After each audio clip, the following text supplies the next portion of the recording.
I know you have concerns when you're considering who to hire. You're also having concerns about, will this program work? I get it, right?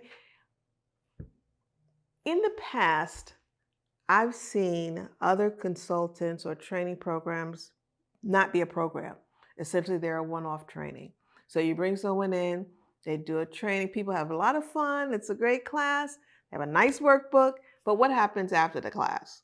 Typically, they go back to the office, put the book on the shelf, and never actually implement anything because it's often not time.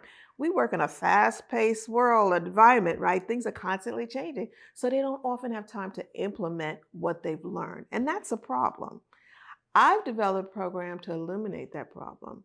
My program is three parts, not two, three parts, right? A threefold process. The first is actually training the emerging leaders, and hopefully before they get the promotion, that's ideal, right? So they can step into that role confidently and drive success, drive that team success that you want, right? You also want those leaders to be able to function when you're not there, really be empowered. So that's really a key point of my training to make sure the emerging leaders have that confidence in those skills. The second part is to lead them with resources that will help them continue the learning, continue growing. So that can be the form of a workbook. It could be the form of maybe weekly webinars.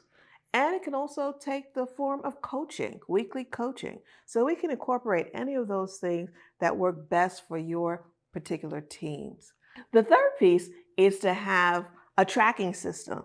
We want to make sure that we are measuring what's working and what's not working so that we can correct those things. So we'll have some metrics put in place and track them to make sure that you are seeing progress. Because if they're implementing what they've learned, you should see results.